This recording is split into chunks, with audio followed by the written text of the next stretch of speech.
65వ కీర్తన మొదటి 2 వచనాలు చదువుతున్నాం. దేవా, సీయోనులో మౌనముగా నుండుట నీకు స్తుతి చెల్లించుటే, నీకు మొక్కుబడి చెల్లింపవలసి ఉన్నది. ప్రార్థన ఆలకించువాడా, సర్వశరీరును నీ యొద్దకు వచ్చెదరు. చిన్న మాట ప్రార్థన చేద్దాం. ప్రేమగల తండ్రి, పరిశుద్ధుడా, మీకు వందనాలు, స్తుతులు చెల్లిస్తూ మీ పాదాలు పట్టుకుని సహాయం కోరుతూ అభ్యర్థిస్తూ దయతో మీ పాదాల చెంతకు వస్తున్న నన్ను మమ్మల్ని కనికరించండి. ఈ సమయమును మాకు దీవెనకరంగా మలచండి.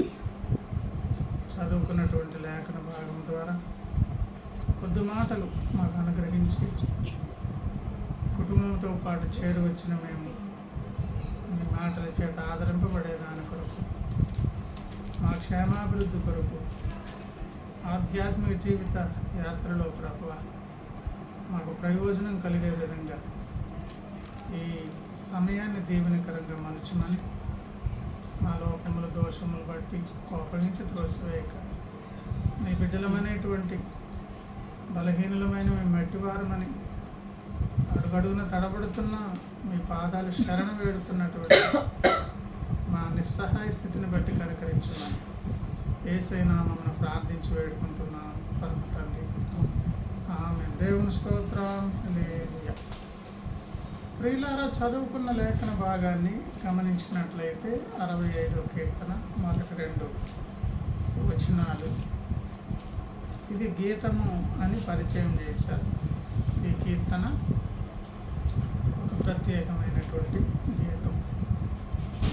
మొదట వచనంలో అన్నారు, దేవా, సీయోనులో మౌనముగా నుండుట నీకు స్తుతి చెల్లించుటే. ఫుట్నోట్లో చెప్పబడింది, స్తుతి నీకు తగి. ఎందుకు స్తుతించాలంటే స్తుతులకు అర్హుడు ఆయన. అసలు చెల్లించాలి, స్తుతులు అర్పించాలంటే ఈ విశ్వములో ఆయన తప్ప ఇంకెవరికి అర్పించడానికి అవకాశమే లేదు. మొట్టమొదటి విషయం ఏంటంటే స్తుతులకు అర్హుడు ఆయన. అలాగే స్తుతులకు అర్హుడైనటువంటి దేవునికి స్తుతించే విధానంలో ఒక వరబడి ఇక్కడ చెప్పాడు. స్తుతించాలంటే ఏం చేయమన్నారంటే మౌనంగా ఉండుట అన్నారంట. మౌనంగా ఉండడం అంటే అర్థమేంటి? మాట్లాడకుండా ఉండడం అన్న, అది ఒక అర్థమే. కానీ ప్రభునందు ప్రియులారా, ఒకవేళ మాట్లాడకుండా ఉండడమే అని అనుకుంటే 2వ వచనంకి వచ్చేయమన్నారు, ప్రార్థన ఆలకించేవాడా అంటే మరి అప్పుడు మనం ప్రార్థన చేస్తాం కదా, మరి అప్పుడు మౌనం ఉండడానికి అవ్వదు కదా. అంటే అర్థం ఏంటంటే మాట్లాడితే, నోరు తెరిస్తే ప్రార్థించండి, మరి మౌనంగా ఉండండి అంటే అర్థం ఏంటంటే దేవుని మీద ఆధారపడి ప్రార్థించడం తప్ప ఇతరత్ర ప్రయత్నాలు మానుకోండి అని అన్నమాట. దేవుని మీద ఆధారపడడం తప్ప భక్త జనాంగమునకు ఉన్నటువంటి కలిగి ఉండాల్సినటువంటి స్థితి ఏంటి? దేవుని మీద ఆధారపడడమే. అలాంటి మాటే మనకు 127వ కీర్తనలో కనిపిస్తుంది. 127వ కీర్తనలో 2వ వచనం, మీరు వేకువనే లేచి చాలా రాత్రి అయిన తర్వాత పండుకొనుచు కష్టాజితమైన ఆహారము తినిచుండుట ఇది అర్థమే అంటే సోమరులుగా ఉండమంటున్నారు దేవుడు. తన ప్రియులు నిద్రించుచుండగా ఆయన వారికి ఇచ్చుచున్నాడు. తన బిడ్డలేమో శుభ్రంగా పడుకుంటూ ఇస్తున్నారంట. చాలామంది శ్రద్ధతో వేకువనే లేచి చాలా రాత్రి అయినంత వరకు చాలా కష్టపడి ప్రయాసపడి కష్టాజితాన్ని సంపాదిస్తారు కదా, అది వ్యర్థమా? ఒకవేళ ఈ లోకంలో కష్టపడే కష్టము అది వ్యర్థం కాదు అనే మాట కూడా మనకు తిమోతికి రాసినటువంటి మొదటి పత్రిక, మొదటి తిమోతి పత్రిక 4వ అధ్యాయము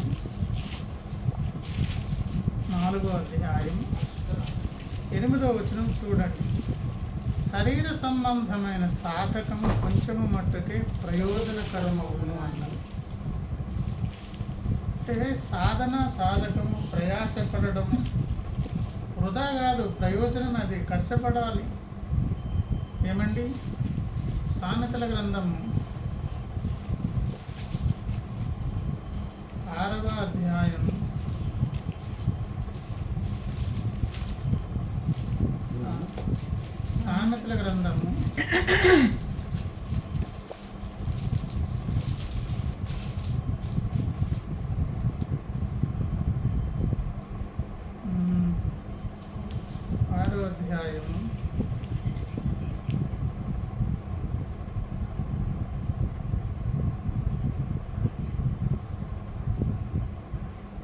6వ వచనములు అన్నారు, సోమరి క్షేమల యుద్ధకు వెళ్ళము, వాటి నడకలు కనిపెట్టి జ్ఞానము తెచ్చుకున్నాము.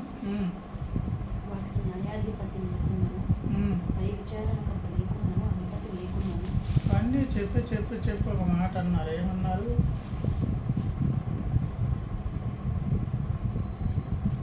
ఇక కొంచెము నిద్రించదనని 10, కొంచెము కొనుకెదనని, కొంచెము సేపు చేతులు ముడుచుకొని పరుండెదనని నీవు అనుకొనుచుందు.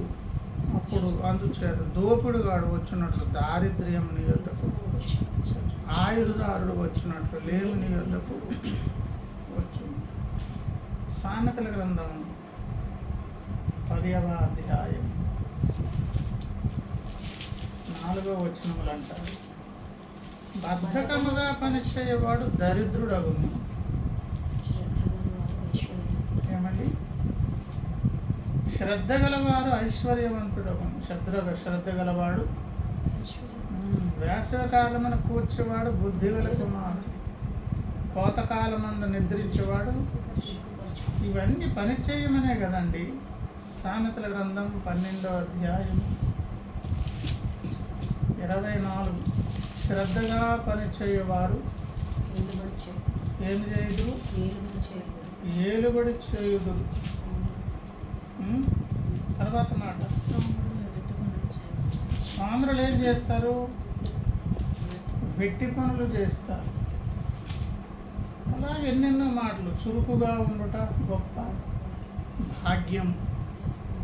కనుక ప్రియులారా, తన ప్రియులు నిద్రించుచుండగా ఆయన ఇచ్చుచున్నాడు అనే మాట ఏంటో మరి. కాయ కష్టం చేయొద్దు, కష్టపడొద్దు, పడుకోమని కాదు.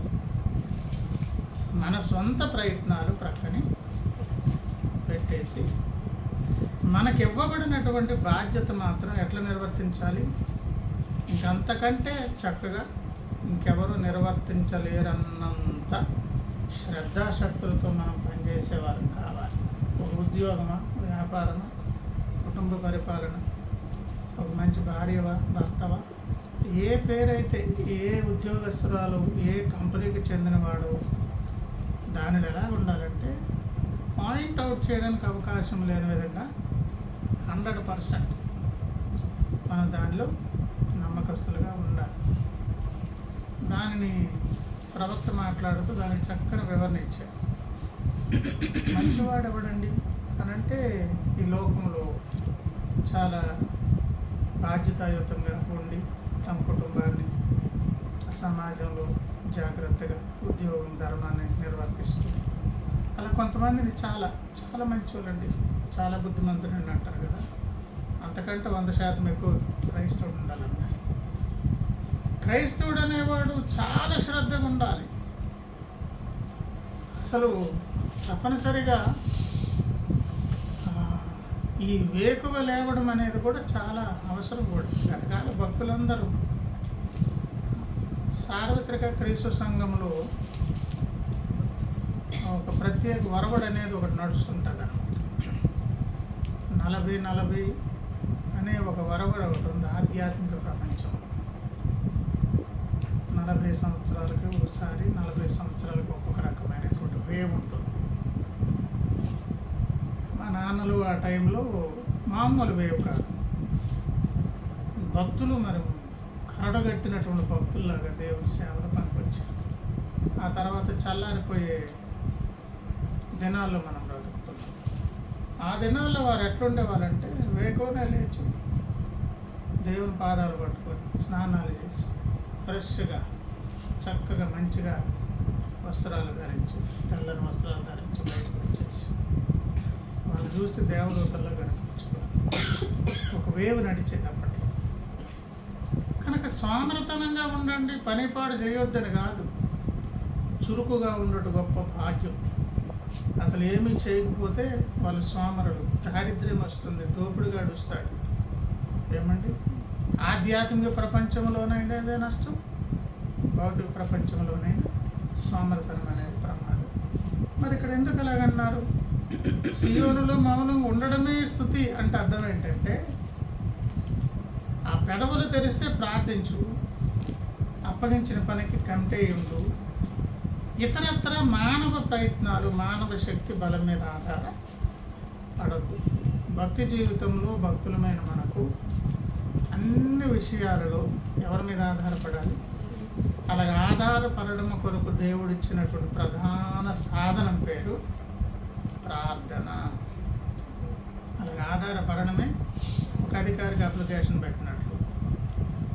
అలా దేవుని ముందుకు వెళ్ళి ప్రతి చిన్నది పెద్దది ప్రతి విషయాన్ని దేవుడికి చెప్పుకునేటువంటి ఒక చక్కని అవకాశం పేరేంటి? ప్రార్థన. ఏమండి, ఎనోషు కాలం నాడు యెహోవా నామమును ప్రార్థన చేయడం అనేది ఆరంభమై ఆ దినము నుంచి ఎవరికి వారుగా దేవుని సన్నిధికి వెళ్ళి దేవునితో సంభాషించి తమ ప్రతి సంగతి చెప్పుకునే అవకాశం దేవుడిచ్చారు. ఆ కారణాన్ని బట్టే దేవునికి ఉన్నటువంటి పేర్లలో ఒక పేరేంటి? ప్రార్థన ఆలకించువాడా అని. సర్వశరీరులు ఈ వద్దకు వచ్చేదారు అంటే తప్పనిసరిగా ప్రతి వారు వెళ్తారండి, ఏదో టైంలో ఏదో రకంగా. అనడానికి రుజువేంటి అని అంటే, దేవుడని మంచి లక్షణాలకు వ్యతిరేకమైన లక్షణాలన్నీ క్వైట్ ఆపోజిట్ ఉండే లక్షణాలు ఎవరివి? దుష్టుడు. మనం బాగుండాలి, కాపాడబడాలి, ఆరోగ్యంగా ఉండాలి, ఆనందంగా ఉండాలి, కుటుంబంతో చక్కగా ఉండాలి, చల్లగా ఉండాలి, అన్ని వసతులతో మన జీవితాలు ఉండాలి, ఆనందిస్తూ ముందుకు వెళ్ళాలి. ఈ మంచివన్నీ ఎవరు కోరుతారు చెప్పండి? దేవుడే. మరి దీనికి వ్యతిరేకంగా ఇప్పుడు ఎవరు కోరుతారు? అలాంటి దుష్టుని యొక్క లోకము దుష్టుని యందు ఉన్నది, వాడి లోకాధికారిని యేసయ్యే యోహాను సువార్తలో చెప్పాడు. వారి పరిపాలనలో ఈ మానవ జాతి మొత్తం సర్వశరీరులు సుఖంగా వారి జీవితాలు వెలబుచ్చుకొని ముందుకు వెళ్తున్నారంటే ఎవరు కాపాడుతున్నారు? దేవుని కాపుదలేనండి. గుండె అయిపోకుండా అనుక్షణం అడుగడుగున ప్రతి ఈవినిచ్చి అందరినీ పోషించి, దానికి ఒక చక్కని మాట ఈ లోకంలో ఉంది, నారు పోసిన వాడే నీరు పోస్తాడన్నట్లుగా. ప్రభునందు ప్రియులారా, ఈ భూమి మీద బ్రతుకాలానికి అవసరమైన ఏర్పాట్లన్నీ ఎవరు చేశారు? దేవుడే చేసి కాపాడుతూ ఉన్నారు. సర్వశరీరులు వస్తారు, వాళ్ళు వచ్చినా రాకపోయినా సరే వాళ్ళ తాలూకు యోగక్షేమాలన్నీ కూడా ఎవరు పట్టించుకుంటున్నారు? దేవుడే. కానీ దేవుని బిడ్డలమైనటువంటి మనమైతే మాత్రం ప్రార్థన ఆలకించు దేవుని దగ్గరకు మనం వెళ్ళాలి. మనకు అదే గొప్ప ఆధారం, సహాయకరమైన సాధనం. అలా ప్రార్థించిన వారు ఎవ్వరు ఓడిపోలేదు. కాస్తంత లేట్ అయినా కానీ దేవుడు వారందరినీ కూడా పట్టించుకున్న దేవుని స్తోత్రం. ఎందుకంటే ప్రార్థనలో మళ్ళీ స్టేజెస్ ఉన్నవి, వెంటనే జవాబులు దొరికింది ఉన్నది. సహనముతో 40వ కీర్తనలో సహనముతో ప్రార్థన చేశానంటే ఎంతో ఓపిక తెచ్చుకున్నారు. లోకాసు వార్తలో 2 సందర్భాలు విసుగకు ప్రార్థన చేయమన్నారు 18వ అధ్యాయంలో. ఏమండి, అలాగే సిగ్గుమాలి మాటికి అడిగినట్లుగా ప్రార్థన చేయమని. ఇవన్నీ ఏంటంటే మన పేషెన్సీని కూడా దేవుడు, అది మన టైం లేట్ అవ్వడం నన్నే కాదు. మొత్తానికైతే మాత్రం భక్తులు కొన్ని సాధన అని చెప్పండి, ప్రార్థన ప్రతి అవసరత కొరకు. కనుక ప్రార్థన అని అనగానే మనకు వెంటనే మన అవసరాలు చెప్పుకునేది, అది నిజమే, ప్రతి సంగతి చెప్పుకోవాలి. కానీ కాస్తంత అందులో ఎదిగి బలపడి కాస్తంత ముందుకు వెళ్ళిన తర్వాత విధానం మారిపోతుంది అన్నమాట. ప్రార్థన అంటే మన సంగతి, మన మంచి చెడ్డలు, మన అవసరాలు చెప్పుకోవడమే కాదు. భక్తి జీవితంలో ఎదిగి ముందు కాస్త వెళ్తూ ఉంటే ఒక నూతనమైనటువంటి పంథ ఉంటుంది. అది దావీదు భక్తుని జీవితంలో మనకు అనిపిస్తుంది. దావీదు గారు కూడా ప్రార్థన చేశారు. 27వ కీర్తనలో ఆయన ప్రార్థన చేస్తూ, ఆయన ప్రార్థన చేసి ఒక అడిగినటువంటి వరం. 27వ కీర్తన 27వ కీర్తన అండి, 4వ వచనం. యెహోవా యొద్ద ఒక్క వరము అడిగిన. ఒక్కటే ఏమండి? ఒక్క వరము అడిగి దానిని నేను వెతుకుచున్నాను. దానికి మనకు జవాబులు అక్కడక్కడ కనిపిస్తాయి. ఉదాహరణకు అదే దావీదు గారి కీర్తన 21వ కీర్తన ఒకసారి చూడండి. 21:4 ఆయుష్షు నిమ్మని అతడు నిన్ను వరం అడుగగా నీవు దానిని అతనికి అనుగ్రహించి ఉన్నావు. మరి ఇది వరమే కదా. సదాకాలము నిలుచు దీర్ఘాయువు నీవు దయచేసి. ఏం వరం అడిగాడంటండి? ఆయుష్ను అడిగాడంట. 119వ కీర్తన అక్కడక్కడ ఉన్నటువంటి కొన్ని వచనాలు. 119,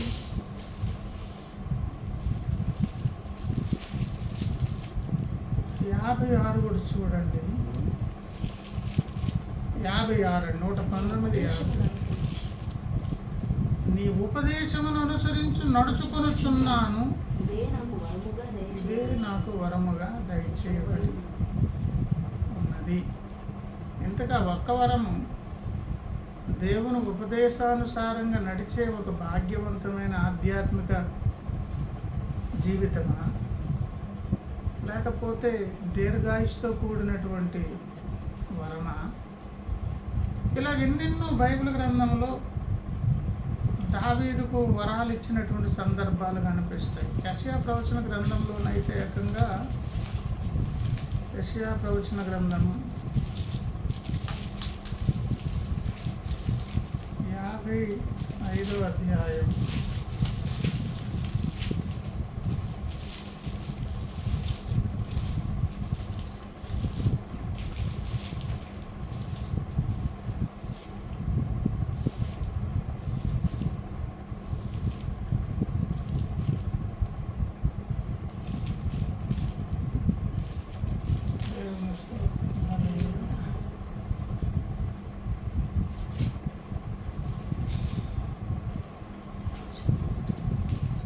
3లో అన్నారు, చెవియొగ్గి నా యొద్దకు రండి, మీరు విని నీడల మీరు బ్రతుకుదురు, నేను మీతో నిత్య నిబంధన దావీదునకు చూపిన శాశ్వతమైన కృపకు పాత్రుడంట. అది వరమే. అపోస్తుల కార్యములు 13వ అధ్యాయము, అపోస్తుల కార్యాలు 13వ అధ్యాయం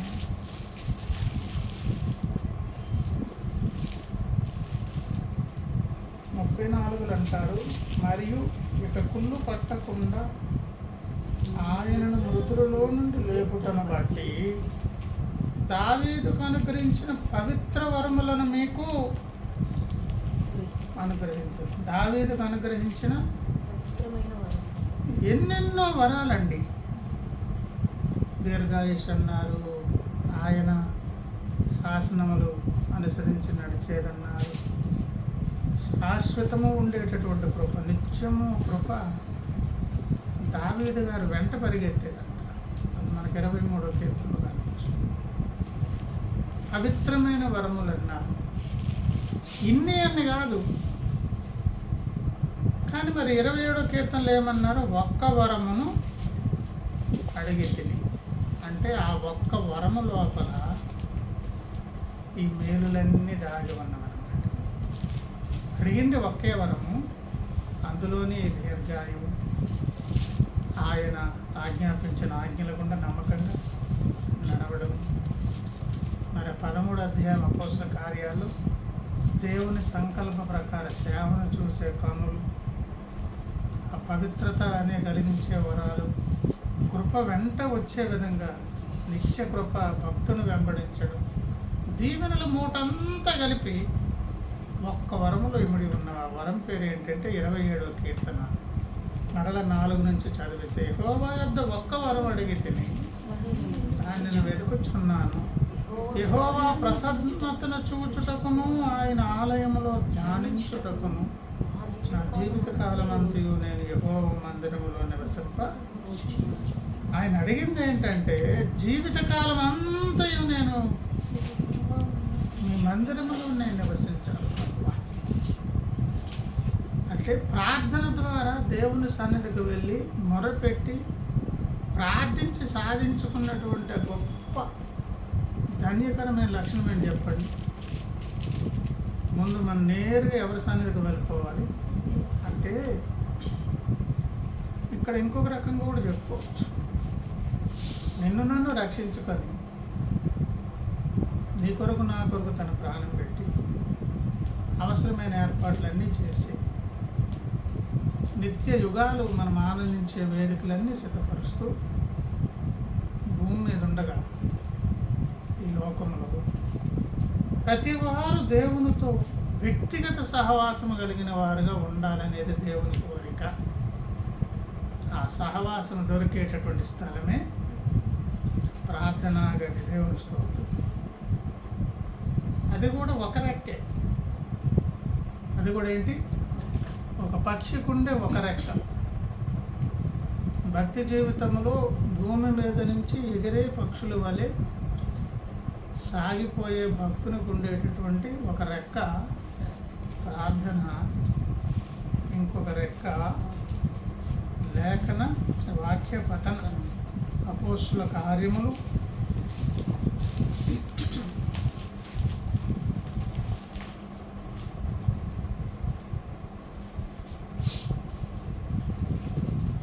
ఆరో అధ్యాయము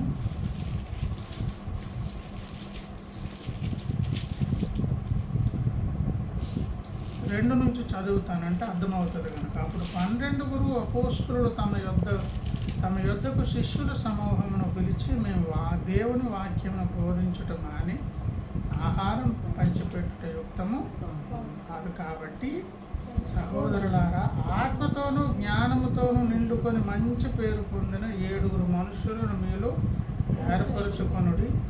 మేము వారికి పనిని, ఏం పని? భోజనాలు పెట్టే పని. ఆకులు వేయడం, తినేసిన తర్వాత ఆ ఆకులు ఇస్త్రాకులను మడత పెట్టి ఆరేయడం, మరలా శుభ్రం చేయడం, నెక్స్ట్ బ్యాచ్కి రెడీ చేయడం, అదంతా పరిచర్య. పరిచర్యకు కూడా ఎవరో తెలిస్తే ఎవరు పడితే వాళ్ళు కాదంట. ఎవరు కావాలి? ఆత్మతోనూ జ్ఞానంతోనూ నిండుకోవాలి. మంచి పేరంటే అర్థం ఏంటి? కొంతమందికి అది ఉన్నా కూడా సాక్ష్యం పోగొట్టుకుంటారు. గర్వంగాను, లేకపోతే నేను వేరు అని 4 మాటలు తెలియగానే నేను వేరు, వీళ్ళతో నేను అలా కూర్చుంటాను అనుకున్నట్లు ఏదో వేరే గ్రహం నుంచి వచ్చినట్టు ఫీల్ అయిపోతుంటారు కొంతమంది. మంచి పేరు అని చెప్పి అలాంటి వాళ్ళు చేయాల్సిన పని ఏంటి చెప్పండి? భోజనాలు వడ్డించడం, ఆకులు తీయడం, అదంతా శుభ్రం చేయడం, రెడీ చేయడం, అవన్నీ. అయితే మేము ప్రార్థన యందును వాక్య పరిచర్య యందును ఎడతెగక భక్తులకు ఉండాల్సిన 2 రెక్కలు, ఒకటి ప్రార్థన, రెండవది లేఖనము, వాక్య భాగముతో వాక్యముతో సహవాసం.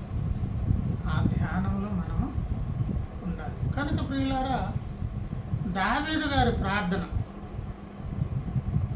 ప్రార్థన అనేది దేవుడిచ్చిన సాధనమన్నా, దాని ద్వారా మనం సంగతంతా దేవునికి చెప్పుకొని జవాబులు పొందాలన్నా, కొన్ని జవాబులు వెంట రావచ్చు, కొన్ని లేట్ కావచ్చు.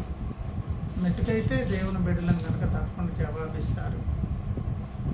కానీ ఏది అవసరాలు చెప్పుకోవడం, మన అవసరాల కొరకు ప్రార్థించడం అనే బాల్య దశ నుంచి ఎదిగితే దావీదు గారి ద్వారా పాఠం ఏంటంట?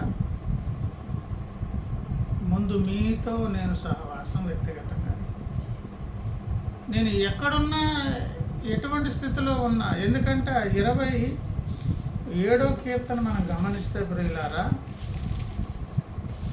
2వ వచనం, నా శరీర మాంసము తినుటకై దుష్టులు నా మీదకు వచ్చినప్పుడు, నన్ను బాధించు శత్రువులు నా మీదకు వచ్చినప్పుడు అంట. 3, నాతో యుద్ధము చేయుటకు దండు దిగినను అంట, నా మీదకి యుద్ధము రేగినను. అంటే పరిస్థితులు ఎట్లున్నా, అసలు పదే కీర్తన గ్రంథం అంతా చదివితే మనకి ఎంతసేపు దేవుడు ఏదో ప్రాణం అరిచేతులు, దావీదు గారు తన ప్రాణం అరిచేతిలో పెట్టుకుని దేవుని సన్నిధిలో మొరపెట్టినట్లే ఉంటాయి. పరుగులు తీసినాడు. భౌతిక ప్రపంచంలో సౌలు తరిమాడు కొద్ది కాలమే. ఆ తర్వాత సింహాసనం ఎక్కువ కూర్చున్నాడు, చక్రవర్తి ఆయన. చుట్టుపక్కల దేశాలకి దావీదు పేరు చెప్తే వణుకు. ముందే సంధి చేసుకొని కప్పాలు కట్టేసేవాళ్ళు, మేము యుద్ధం చేయమని. ఎందుకంటే ఆయన వీరుడు, శూరుడు అనే సంగతి అందరికీ తెలుసు. నేరుగా దేవుడే ఆయనకి సాయం చేస్తున్నారు. చుట్టుపక్కల దేవుడే అన్నారు, నీతో మందిరం కట్టించిన కుమారుడా, నీ చెయ్యి రక్తంతో నిండి. ఎంతమందిని చంపారు? ఇంతంతమందిని కాదు, మరి మామూలు సంహారం కాదు. ఆయనకి అదొక వినోదం అన్నమాట. ఆయనకి అన్నలు కూడా అంటారు, బాబు వెళ్ళి దాదాపు 40 రోజులు దాటిపోతుంది, మీ అన్నల సంగతి ఏంటో విషయం తెలియదు, గొలియోతుతో యుద్ధం జరిగే సందర్భం, వెళ్ళి చూడు బాబు అని అంటే పెద్ద అన్నయ్యలు అంటారు, నీకు యుద్ధం అంటే అది ఏం జరుగుతుందో చూడడానికి కదా వచ్చి. ఆయనకి ఏంటంటే ఇష్టం అంటే యుద్ధం అంటే ఇష్టం అన్నమాట. అలా యుద్ధం అంటే ఇష్టం, నిద్ర అంటే ఇష్టం. అంటే పడుకోవద్దంటే ఎలా ఉంటుందో, తిండి ఇష్టం, వాడికి ఆహారం పెట్టకపోతే ఎట్లా ఉంటుంది, పెడితే ఎట్లా ఉంటుంది. యుద్ధం అంటే ఇష్టం. ఏమండి, ఆ మాటలు కూడా మనకు వచనాలు ఉన్నాయి. 144 కీర్తన అంటారు చూడండి, మొదటి నుంచి, నాకు ఆశ్రయదుర్గమగు యెహోవా సన్నుతింపబడును కాదని, ఆయన నా చేతులకు యుద్ధమును, నా వ్రేళ్లకు పోరాటమును నేర్పువాడే. వ్రేళ్లకు పోరాటపడిన, చేతులకు యుద్ధం, కాకలు తీరిన వీరుడు మామూలు కాదండి. కనుక దావీదంటే చుట్టుపక్కల దేశాలకి హడలు. మరి అడుగడుగున ప్రతి కీర్తనలో శత్రువులు తరుగుతున్నట్లు, ప్రాణాపాయములు ఉన్నట్లు, అమాంతంగా మింగేస్తారన్నట్లు, నాకంటే వాళ్ళు బలవంతులు అంటూ. మరి దావీదుకున్న థ్రెట్ ఏంటి చెప్పండి? దుష్టుడు ఒక సైన్యం వేసుకుని భక్తుని పాడు చేసే ప్రయత్నాలు ఎన్నో చేస్తూ ఉంటే, సందర్భాన్ని పక్కకు దోసేసి శత్రువులు తరుగుతున్నారు ప్రక్కన పెట్టి, ఉదాహరణకు మనకు అర్థమవుతుంది, సౌలేమో తరుముతుంటాడా, ఆ టైంలో కీర్తన అన్నమాట. తరిమే టైంలో కీర్తన ఏంటి? తరుముతున్నప్పుడు కూడా కీర్తన ఎందుకో తెలుసా? ఆయన అడిగిన వరము సాధించుకున్న భాగ్యం ఏంటో తెలుసా?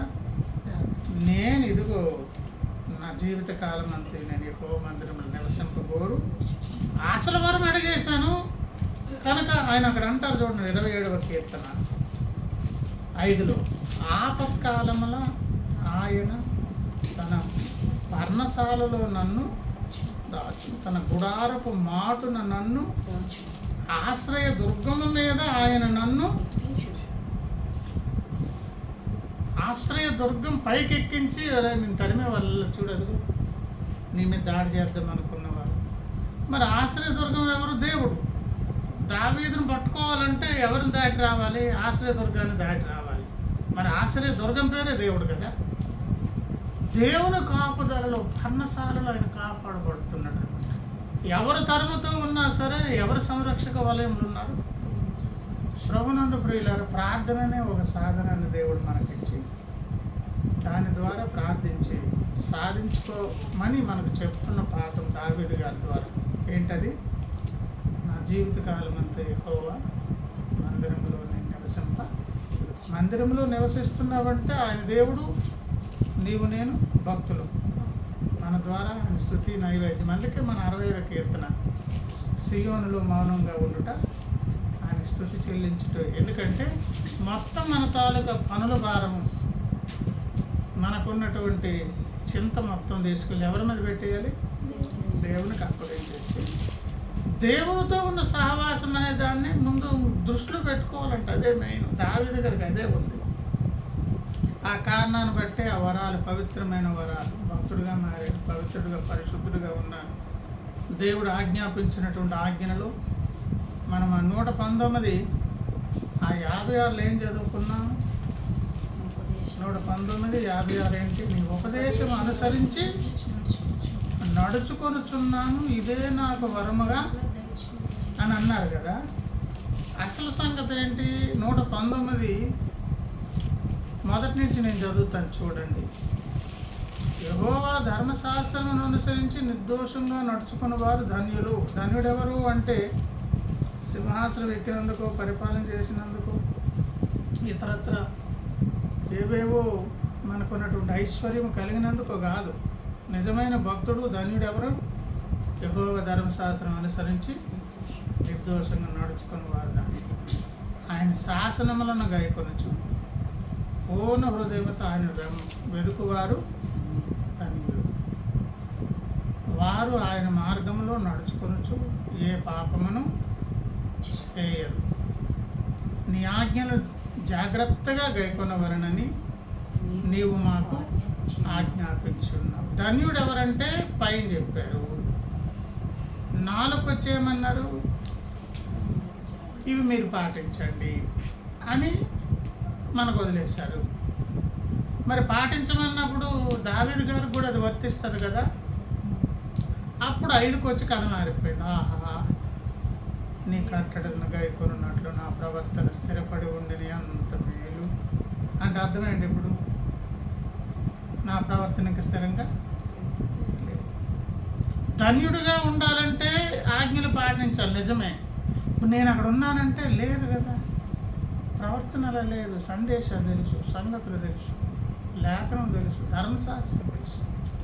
మేము ధన్యులం కావాలంటే ధర్మశాస్త్రాన్ని అనుసరించి నిర్దోషంగా నడుచుకొని ఆ శాసనాలు గైకొంటూ పూర్ణ హృదయంతో ఆయన వెతికితే అది ధన్యత. వాళ్ళ ద్వారా ఏ పాపము జరగదు. ఇవన్నీ మీరు పాటించండి అని అందరికి ఆజ్ఞాపించారు. మరి నేనేం చేస్తున్నానా అని చూస్తే, ఆహా, నా ప్రవర్తన స్థిరపడితే ఎంత బాగుందబ్బా అంటే అప్పుడు ఆ స్థిరత్వం అనేది లేదు. కానీ 56 క్వశ్చన్కి వచ్చేటప్పటికి ఏమైపోయింది? ఎందుకు స్థిరమైపోయింది? ఆ ఒక్క వరం అడిగారు. ఆ ఒక్క వరం పేరు ముందు భక్తుడు దేవునితో వ్యక్తిగత సహవాసం అనేది కరెక్ట్గా సెటిల్ డౌన్ చేసుకునే దాని కొరకు జాగ్రత్త ఎవరికి వారే. అందుకన్నా భక్తి జీవితంలో ప్రార్థనా జీవితం మాత్రమే దేవునితో చేసే సీక్రెట్ లైఫ్. సహవాసంలో ఇతరత్ర కార్యకలాపాలన్నీ సమూహంతోనూ సంఘంతోనూ ఆ సమావేశాలన్నీ ఎట్లుంటాయి? అందరితో కలిసి ఉండేది. ప్రార్థన మాత్రమే ఒక రహస్యంగా దేవునితో సహవాసం చేసే ప్రత్యేక స్థలం. ఆ స్థలాన్ని మనము, ఆ అనుభవాన్ని మనం కలిగి ఉండి అందులో మనం నిజంగా ఒక ఉన్నత స్థాయికి వెళ్తే తప్పకుండా అప్పుడు ప్రార్థన అంశాల విధానాలే మారిపోతాయి.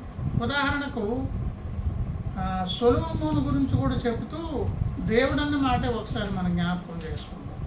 అంటే సామాన్యంగా మనకున్నటువంటి విధానం అదే. 2వ రాజుల గ్రంథంలో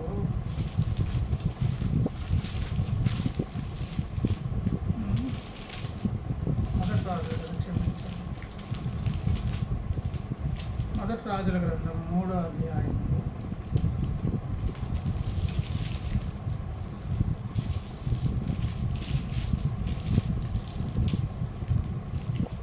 11లో దేవుడు అంటారు, దేవుడు అతనికి ఇలాగూ సెలవిచ్చింది. 3:11 దేవుడు అతనికి ఇలాగూ సెలవిచ్చింది, దీర్ఘాయువునైనను ఐశ్వర్యమునైనను నీ శత్రువుల ప్రాణమునైనను అడగక. అంటే సింహాసనం ఎక్కిస్తే జనరల్గా మనుషులు అడిగేవి ఏంటంట? శత్రువు మోకల చేత మాకు జయం ఇవ్వండి, మరి చుట్టుపక్కల యుద్ధానికి వస్తారు. మా నాన్నగారి టైంలోనేమో తిరుగు లేకుండా ఒక భయం అనేది ఏర్పడింది. ఇప్పుడు నేను సింహాసనం ఎక్కాను, దావీదు కాదురా అని వాళ్ళు ఒకటవ్వచ్చు అందరూ. కప్పాలు కట్టే వాళ్ళు తిరుగుబాటు చేయొచ్చు. నాన్నగారు అంత నైపుణ్యం నాకెక్కడుంది, అంత బలం, అంత యుద్ధ నైపుణ్యం, సామర్థ్యం, నాకంత తెగువ లేదు కదా, అమ్మో అని జనరల్గా అడగాల్సిందేంటి? ఏమండి, దీర్ఘాయువు కానీ, ఐశ్వర్యం కానీ, శత్రువుల ప్రాణాన్ని ఆయన అడగాలంట. కానీ ఈయనేమడిగారు? 9వ వచనం, ఇంత గొప్పదైన నీ జనమునకు న్యాయము తీర్చగలవాడెవడు? కాబట్టి నేను మంచి చెడ్డలు వివేచించి నీ జనులకు న్యాయము తీర్చినట్లు నీ దాసుడనైన నాకు వివేకము వెలపడేమో, నాకు జ్ఞానం ఇవ్వండి, వివేకం ఇవ్వండి. న్యాయంగా నేను ప్రవర్తించి న్యాయము తీరిస్తే, న్యాయం, నీతి న్యాయములు దేవుని సింహాసనానికే ఆధారం కనుక నేరుగా దేవుడు దిగి వచ్చేస్తాడు. అంటే ఈయన కూడా ఇప్పుడు సొలొమోను గారు కూడా దేవునితో సహవాసం ముందు కోరుతున్నారనమాట. జనరల్గా మనమైతే అంటే దేవుడు కూడా చెక్ చేసి ఏం ప్రార్థన చేస్తాడు? సడన్గా సింహాసనం ఎక్కారు, పరిపాలన దక్షత తీసుకుంటున్నాడు. నాన్నగారు ఉన్నదానికి, తనున్నదానికి, ఉన్నటువంటి సమస్యలకు, చుట్టుపక్కల ప్రజలు ఎట్లా, దేశాలు, రాజ్యాలు ఎలా మరి ప్రవర్తిస్తాయి, ఇవన్నీ ఒకసారి ఆలోచన చేసుకుంటే ఇంకేదేదో అడగాలి. అవే అడగలేదు, ఏది అడగాలి అదే అడిగాడు. దానికి కూడా ఒక జవాబు ప్రవక్త ఇచ్చారు, చక్కని జవాబు. ఎవరికి పడితే వాళ్ళకు దర్శనంలో వచ్చి నీకు ఏం కావాలమ్మా, ఏం కావాలి నాయన అని అడగరంట. సొలొమోను లాంటి ఒక ఉన్నత స్థాయికి వెళ్ళినటువంటి వారిని అడుగుతారు. ఎందుకంటే వాళ్ళు ఏది దేవుడికి అనుకుంటున్నారో అదే అడుగుతారు. అంటే మన ప్రార్థన ద్వారా దేవుడు ఇవ్వదలుచుకున్నదే అడిగేంత ఎత్తుకి ఎక్కమని దేవుడు కోరుతున్నాడు. అది ఎక్కడ కలుగుతుందంటే జీవితకాలం నిన్న మందిరంలో నివసించే భాగ్యాన్ని అక్కడికి ఇచ్చేస్తే ఇంకా తుమ్మినా, దగ్గినా, కదిలినా, మెదిలినా కళ్ళ ముందు ఎవరు కనిపిస్తుంటారు? అది మందిరం దేవుంది.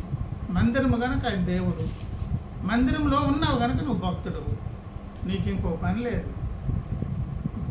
దేవునిగా ఆరాధన చేయాలి, నువ్వు భక్తుడిని మర్చిపోకుండా ఉండాలి. ఆ చక్కని అవినాభావ సంబంధంలో ఏదైతే దేవుడు కోరుతున్నారో, ఏదైతే దేవునికి ఇష్టమో, దేవుని యొక్క మనసులో ఉన్న సంగతి మనకు సిద్ధపరిచినవి అని ఆ గ్రహింపు శక్తి కూడా దేవుడు కలిగిస్తాడు అన్నమాట. అక్కడ ఉన్నాడు సొలొమోను గారు కూడా దేవుడు పరీక్షిస్తున్నారు. దేవుడికి ముందే తెలుసు కదా, ముందే తెలుసు కనుక సొలొమోనుకు దర్శనం ఇచ్చినట్టు మీకు ఎందుకు అవ్వట్లేదంటే, నేను ఇవ్వదలుచుకున్న ఒకటి మరి మీరు అడిగేది ఒకటి అడుగుతారు. మెట్టుకైతే దేవుడు చెప్తున్నారు, ప్రార్థన అనే ఒక సహాయకరమైన సాధనం చేత మనం అన్నీ అడుగుదాం. కానీ అన్నిటికంటే ముఖ్యంగా అసలైన ఒక్క వరం అడిగితే ఆ వరము లోపలనే ఈ సమృద్ధి అంతా దాగి ఉన్నది. అన్ని రకాలుగా మనం సెటిల్ అవుతాం, అన్ని రకాలుగా అన్ని వైపుల నుంచి అభివృద్ధి చెందే భాగ్యం కలుగుతుంది. అందుకే దేవుడు భక్త జనాంగంకి ఇచ్చినటువంటి గొప్ప సాధనం ఏంటి? ప్రార్థన. దేవుని స్తోత్రం. ఏమండి, ఈ భూమి మీద ఎన్ని రకాల మతాలు, విశ్వాసాలు ఎన్ని ఉన్నా నమ్మేటటువంటి దేవుని దేవతను ప్లీజ్ చేయడం కొరకు రకరకాల ప్రయత్నాలు చేస్తారు. కఠోర దీక్ష. ఏమండి, చాలా శరీరాన్ని శుష్కింపు చేసుకొని, గాయాలుంది, రక్తం కాచి, ఒళ్ళు కోసుకొని, అబ్బబ్బబ్బా ఎన్నో ప్రయాసాలు, ఆహార నియమాలు, రకరకాల. ఎవ్వరికి లేని ఒక భాగ్యవంతమైన స్థితి క్రైస్తవులకు దేవుడు ఇచ్చారు. మోకరించి భక్తులు మనం మర్చిపోకుండా, నా దేవుడు సృష్టికర్త, నాకు సకల దీవులను ఆయనే సిద్ధపరుస్తారని మోకరించి ప్రార్థించగలిగితే, అది ఇటువంటి ప్రార్థనని ఎవరు చేసినా కానీ, ఆగరు చేసింది, ఇస్మాయిల్ చేశాడు, అలాగే సమూయేలు తల్లి కూడా చేసింది. ఏం ప్రార్థన? పెదాలే కదులుతున్నాయి. ఏమండి, మరి ఏలియా గారు చేశారు, 2 ముక్కలు. వీళ్ళు చేశారు లేదా ముగించగానే ఆకాశం అగ్ని దిగి వచ్చింది. ప్రభునందు ప్రియులారా అనే గొప్ప ప్రార్థన అనే సహాయాన్ని దేవుడిచ్చి, ఆ ఇచ్చింది కూడా ఎవరికో తెలుసా? మనకే ఇచ్చారు. ఆఖరి మాట చదువుకుందాం. 105వ కీర్తనలు అంటారు చూడండి.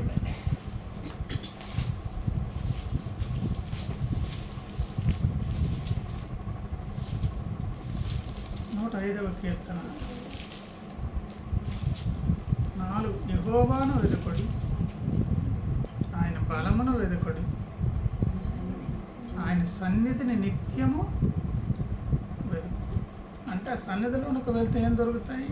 దేవుడు దొరుకుతారు, ఆయన బలం దొరుకుతుంది అని ఎవరిని వెతకమన్నారు తెలుసా? ఆయన దాసుడైన అబ్రహాము వంశస్థులారా, ఆయన ఏర్పరచుకున్న యాకోబు సంతతి వారులారా, ఆయన చేసిన ఆశ్చర్య కార్యములను ఈ వెతకమని చెప్పేది మనకే. సర్వశరీరులు వస్తారు, ఆ సమయానికి మేలు అనుభవించి వెళ్తారు. కానీ వెతికి సాధించుకోవాల్సింది మాత్రం మనమే. ఎగ్జాంపుల్ ఏంటంటే, యేసయ్య భూమి మీద పరిచర్య చేసినప్పుడు కూడా వేల కొలది మంది తండాలకు వెంబడించారు. కానీ మేడగదిలో మాత్రం ఇంచుమించు 120 మంది కనిపించారు. ఈ 1000 మంది ఎక్కడికి వెళ్ళిపోయారు? అందరి గోడు, అందరి బాధ పట్టించుకొని అందరి అవసరాలు తీరుస్తారు. కానీ ఇదిగో అబ్రహాం వంశస్థులారా, ఆయన ఏర్పరచుకున్న యాకోబు సంతతి వారులారా అనే గుంపులో నీవు నేను మనమున్న దేవుని స్తోత్రం. మనకు ఇవ్వబడినటువంటి గొప్ప సాధనం ఏంటి? ప్రార్థన. వచ్చి రాంది ఆ తెలిసి తెలియంది ఆ 2 ముక్కలు. నీవున్న స్థలాన్ని అది మందిరంగా భావించి దేవుని సన్నిధిలో మొరపెట్టగలిగితే మన దుఃఖానికి, కన్నీళ్ళకు తప్పకుండా జవాబు ఇస్తారు. ఫస్ట్ అండ్ ఫార్మోస్ట్ అడగాల్సింది ఏంటి? నిత్యము మీతో సహవాసం, సన్నిధి, ఒక మందిర అనుభవం నాకు కలిగేటట్లుగా ఆ సహవాసం నాకు కలిగించండి అని మనం ఎప్పుడు అంటాం? ఆటోమేటిక్గా 119 5వ వచనంలో సెట్ కాని పరిస్థితి 56వ వచనంకి వెళ్ళేటప్పటికి దానిగా సెట్ అయిపోయింది. కనుక సకల సమస్యల పరిష్కారం దేవుని సన్నిధిలో ఆయనతో సహవాసం చేయడమే. చేసేదాని కొరకు వ్యక్తిగత సహవాసం కొరకు ఇచ్చిన సాధన పేరేంటి? ప్రార్థన అనేదాన్ని మనం కలిగి ఉందాం, సాధించుకుందాం. దేవుడి మాట దేవుడి ప్రార్థన చేసుకుందాం.